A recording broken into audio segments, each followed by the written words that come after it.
'Tis the season to shine with H&M. Discover the holiday collection and find fashionable pieces for your wardrobe or for under the tree. Get inspired and dazzle with this year's glam. From tuxedo styles, bow detailed pieces, impressive prints, and more. From unforgettable looks to unforgettable gifts. With fashion finds to home decor, find it all at H&M. Treat your loved ones and yourself this season. Shop in-store or at hm.com. This episode is brought to you by Vital Farms. Isn't it bullshit to have to question where your food comes from? At Vital Farms, you can trace your pasture-raised eggs all the way back to the source, the pasture. On the side of each pasture-raised carton of eggs, you'll find the name of the farm where your eggs were laid. And when you look the farm up on their website, you'll get a peek at all the sunshine, fresh air, and open space the hens enjoy. Learn more and find out where to buy them at vitalfarms.com. Vital Farms, keeping it bullshit-free. This episode is brought to you by Klaviyo, the platform that powers smarter digital relationships. With Klaviyo, you can activate all your customer data in real time, connect seamlessly with your customers across all channels, guide your marketing strategy with AI-powered insights, recommendations, and automated assistance, deliver experiences that feel individually designed at scale, and grow your business faster. Power smarter digital relationships with Klaviyo. Learn more at klaviyo.com/Spotify. That's KLAVIYO.com/Spotify.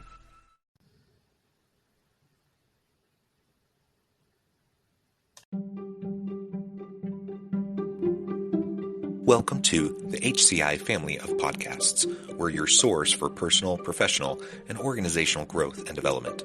We share our own original research, explore industry trends, and interview executives and thought leaders from across the globe. Join us for practitioner-oriented content around all things leadership, HR, talent management, organizational development, and change management. Maximize your personal and organizational potential with the HCI family of podcasts.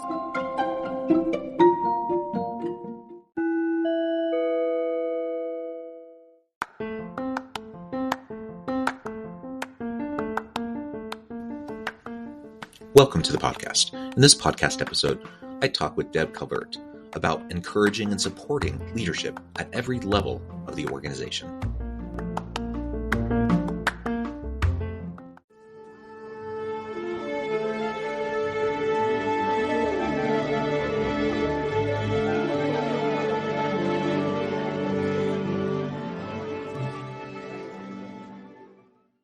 Deb Calvert, welcome to the conversation today. John, thank you. I am delighted to be with you here today. It is a pleasure to be with you. You're joining us from the Kansas City area in Missouri. I'm south of Salt Lake City in Utah. And today, I'm just really excited to talk to you about encouraging and supporting leadership at every level of the organization. I am a firm believer that leadership is not just a title. It's not just a role within an organization, but it really can and should be embedded into everyone's mindset and how everyone approaches their work, regardless of whether you're that first entry level kind of position right out of high school or college, all the way up through the C-suite, through the executive levels.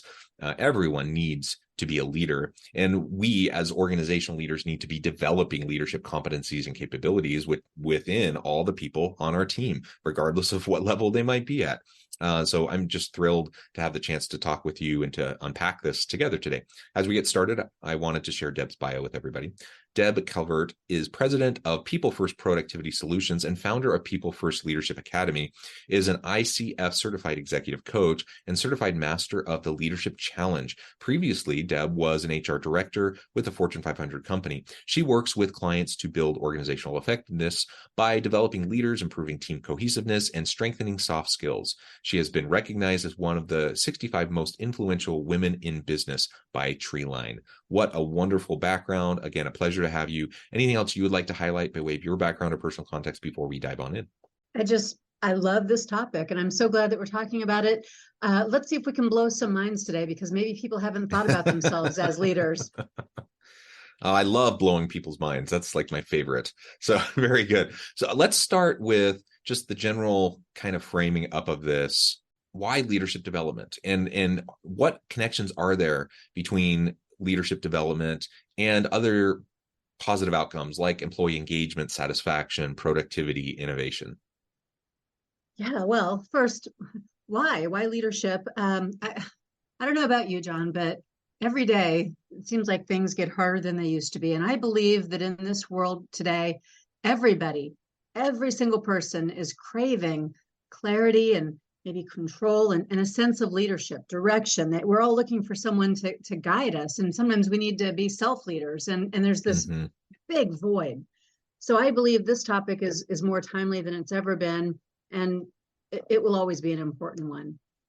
The links are huge. You could look at just about any research and it would tell you that there are positive benefits that come from developing leaders. But you mentioned employee engagement. I'll park on that for just a moment just to unpack this. Yeah, so employee engagement, when we say that term, what we're really talking about is a two-part. It's a cause and effect. Employee engagement is an emotional connection that an employee feels for their organization. And big word, if they feel that emotional connection, then they'll apply additional discretionary effort to the work that they do. All right, so what? It's great, sounds good in a survey. But when you have those two things, when you have an emotional connection, that means people stay longer. So you improve your retention. And when they stay longer and they care more, and now they're applying additional discretionary effort, by every conceivable metric, that means that productivity goes up. And customer satisfaction goes up because of the higher productivity and the happier employees. So then you've got top line revenue increases. You've got better bottom line profit. Can I zoom in on that? Yeah, can I zoom in on that piece just really quick? The customer satisfaction piece, customer satisfaction, customer loyalty. Lots of studies have shown that the more satisfied and engaged your employees are, the more satisfied and loyal your customers will be. And think about that for a moment. Why is that?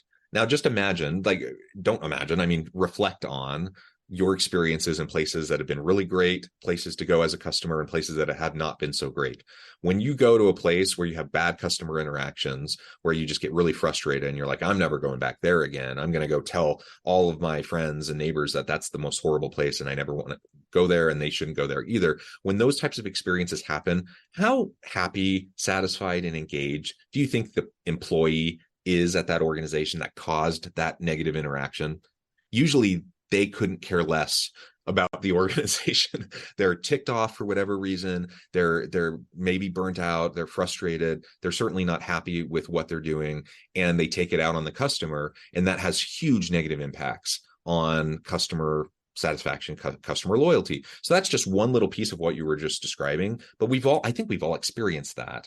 And it's really important to remember, we need people to feel excited about the work that they do, especially customer facing people. They have to convey that passion for what they're doing and pass that along to the customer. Otherwise, you're going to lose your best people in the organization, but you're also going to lose your best customers.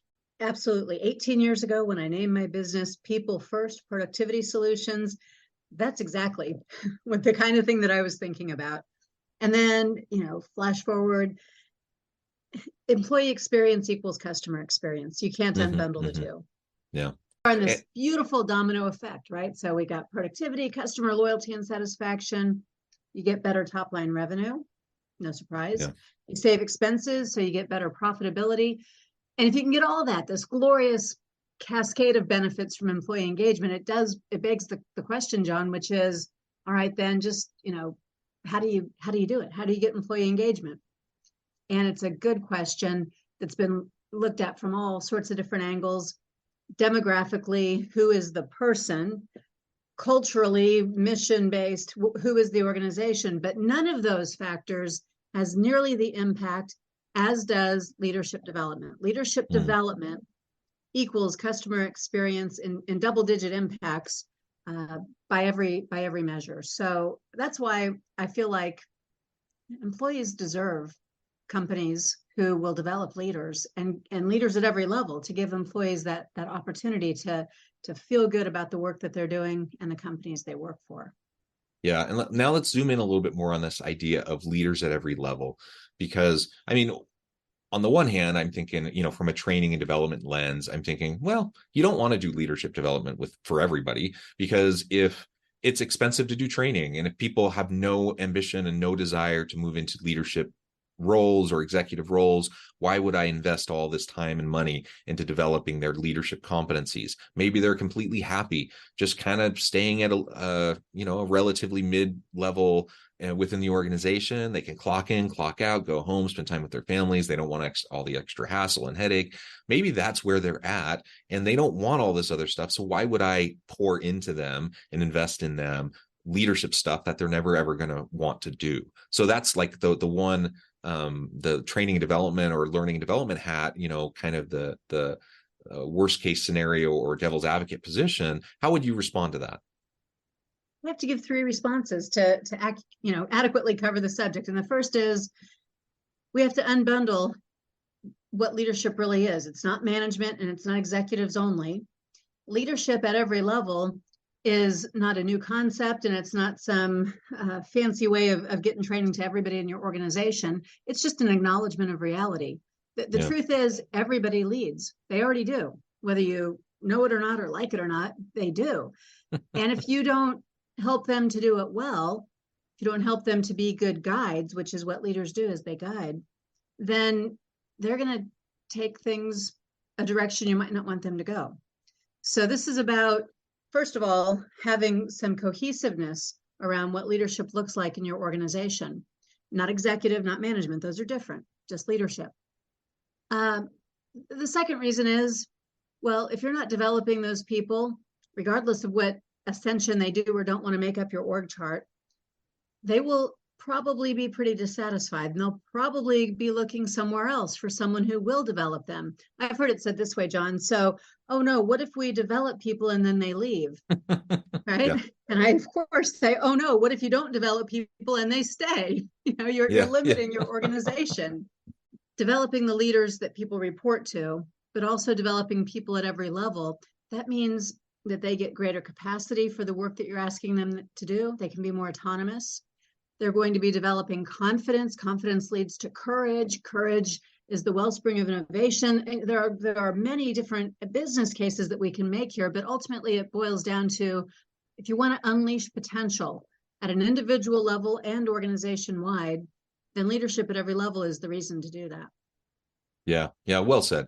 And this idea of leadership at every level, again, it refers to not just the formal title, the position in the hierarchy, managerial responsibilities. We're talking broader about leadership, and really more inclusively about leadership. You, for example, talked about self-leadership. Maybe hone in on that a little bit. So even if I don't have anyone reporting to me, I don't have any supervisory managerial responsibilities whatsoever, how could I still be a leader? And how would self-leadership fit within that context? Yeah. So one of the pioneers in leadership development, Warren Bennis, he said that self-leadership is the first and most noble form of leadership. And I agree, because I'm not probably going to follow someone who isn't a good self-leader, doesn't have the self-control and the confidence and the gravitas to inspire me. And so self-leadership is something that makes everybody more capable in their own day-to-day, to manage their emotions, to accept feedback, to continually grow and develop. And I guess I could frame it up like this to talk about what might not be as obvious as it should be, but if you've ever watched 2 3-year-olds playing next to each other on the playground, no formal education, let alone leadership development, and yet in any one of those moments, one of them is leading, and they take turns, and leadership is for everybody, and they watch and they get motivated by, and they learn from, and they play better together when they're having that kind of organic leadership that's happening. Yeah, absolutely. Lots of lessons we can gain from watching children and how they interact with each other. So I'm glad you brought that up. Now, you've also talked about the distinction between leadership and management skills. Let's hone in on that a little bit more. I'm sure everyone listening has heard about management is not leadership. Leadership is not management. Like, these things are distinct. And there's lots of people who have talked about it, lots of articles on this. Yet, I think we still over and over and over again tend to fall back on this old paradigm of leadership, equating it with management. There are some overlaps, but there are distinct skills, competencies, and capabilities of the two different realms. And frankly, in an ideal world, I want someone who's a great leader and a great manager, but it's not always the same thing, right? The same skill sets. It's not. The word manage comes from originally the word that was meant for hand in Spanish, mano, right? Manage, mano, handle. And that's what managers do. They handle what needs to be done today. They handle that work through other people. They handle the assignments, the tasks, the KPIs, and so on. But the original root word of leadership was leiden, which meant to guide. And that's what leaders do. They guide people, presumably then to places where those folks had never been before. Otherwise, why would they need a guide? Places where maybe it won't be easy to get to, and places where the person leading is going to be effective in clearing the path and helping people to get to that new place. So I believe that because of this confusion about what is a leader, is that just the executive ranks? What is a manager? Is every manager a leader? Do you have to be a manager before you can be a leader? Right? Without those distinctions, what we've ended up with is, you're right, a lot of time and money is being spent, it's being wasted because there's an illusion that both have been covered and neither has been.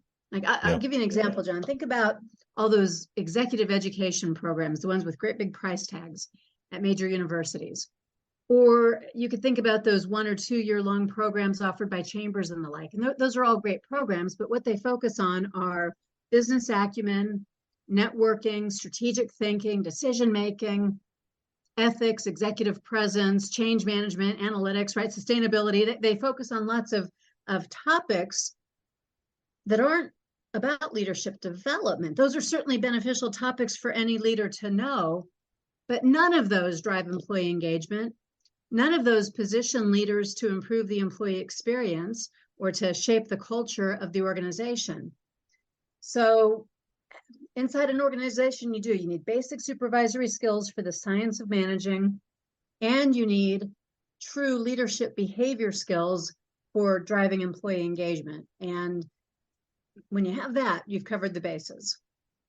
Yeah, well said. Well, very good. So how do we start to shift? My experience has been in most organizations that you have well-meaning individuals who find themselves in these formal hierarchical managerial leadership roles. They don't really know much about leadership usually. They're kind of just trying to build the plane while they're flying it and figure it out. And they usually default to what they've observed in the past. So if they've seen people do certain things, they'll just kind of replicate and do those same certain things. A lot of times it's actually not very effective. Sometimes it's even toxic, unhealthy behaviors. So how do we start to disrupt this world where most people don't really know what they're doing in terms of leadership? They're running around like chickens with their heads cut off, trying to just put out fires all day instead of actually doing leadership stuff. And how do we, because until we can do that, I don't think we can even really start to tackle this mindset shift around helping everyone develop these leadership capacities. If the people who should be leaders themselves aren't actually leading because they just don't have the bandwidth, they don't have the time or the energy to even invest in it. Yeah, usually they just don't know what they don't know. Yeah. And so my recommendation is that you learn about behaviors that make leaders effective. There is an evidence-based framework. It's called the 5 Practices of Exemplary Leadership. Over 6 million people have participated worldwide in 40 years of research about that. It's referenced in just about any leadership book that you'll probably ever pick up. It comes from Jim Kouzes and Barry Posner.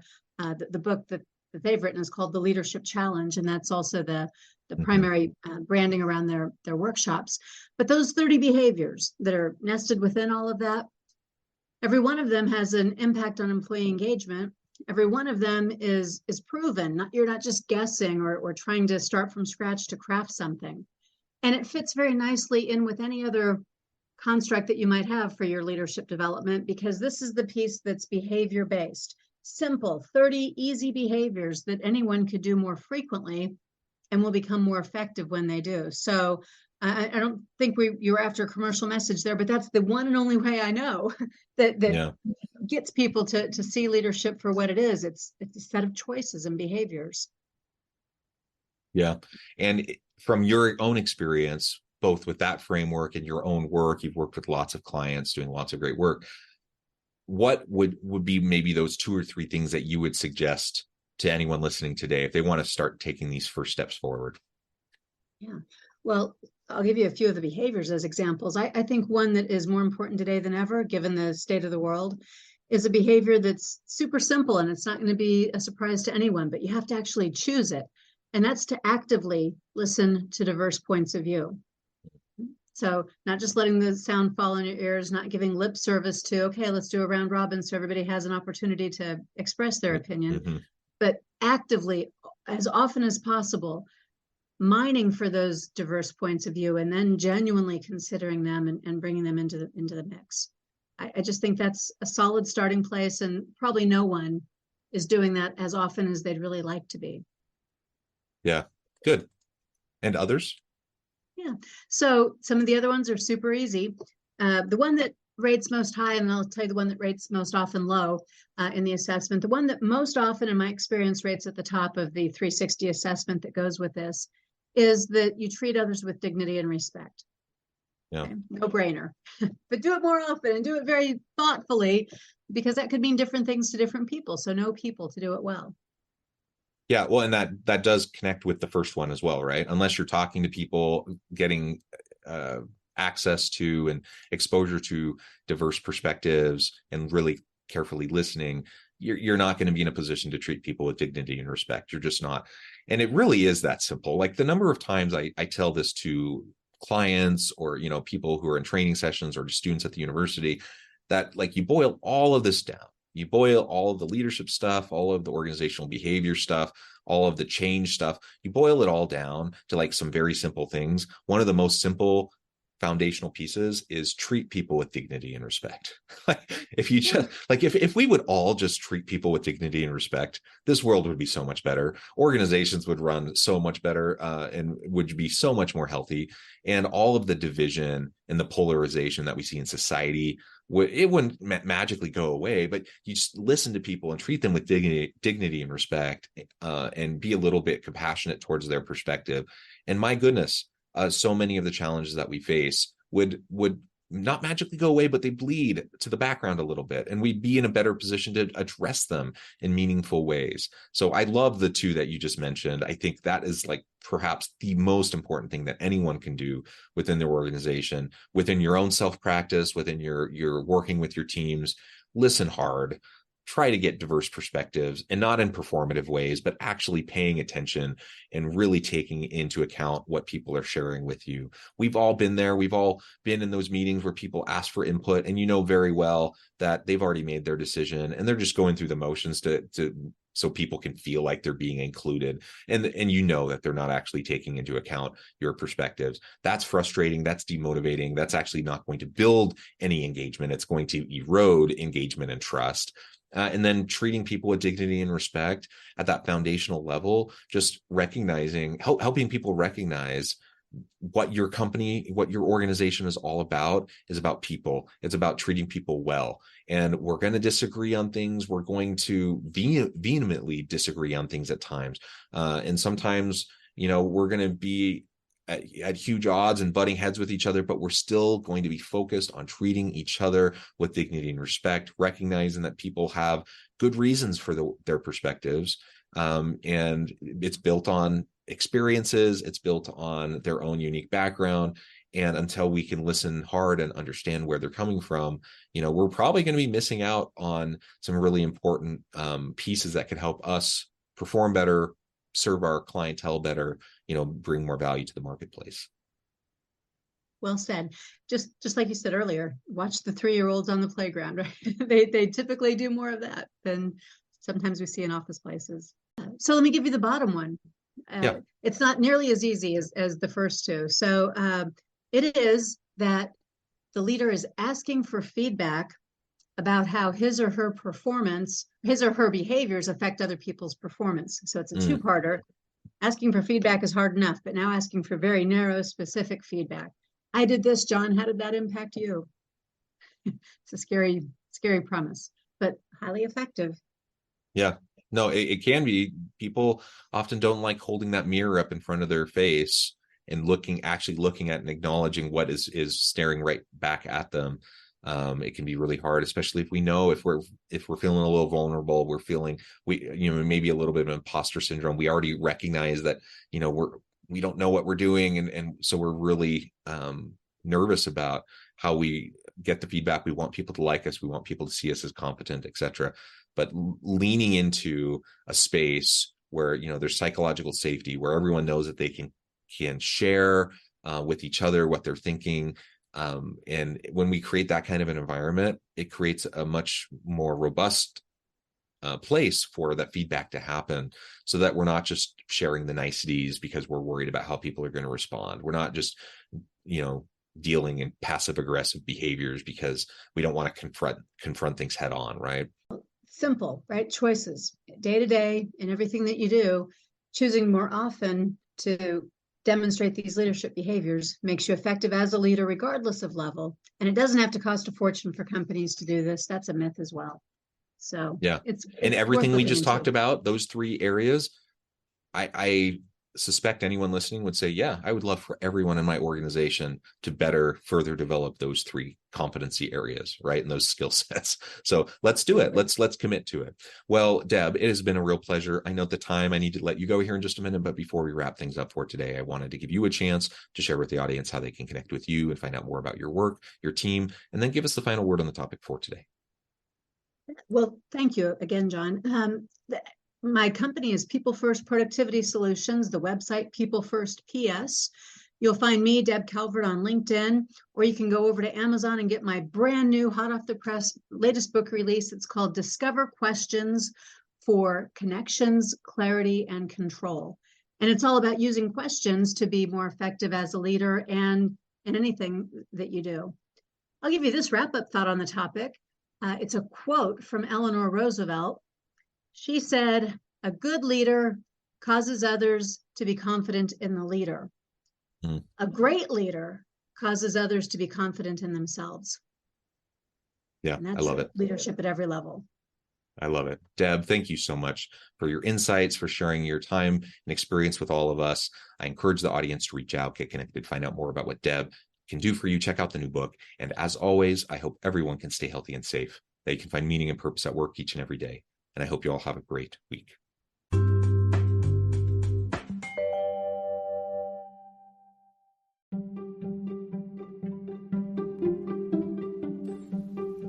Thanks for joining us for this episode of the podcast.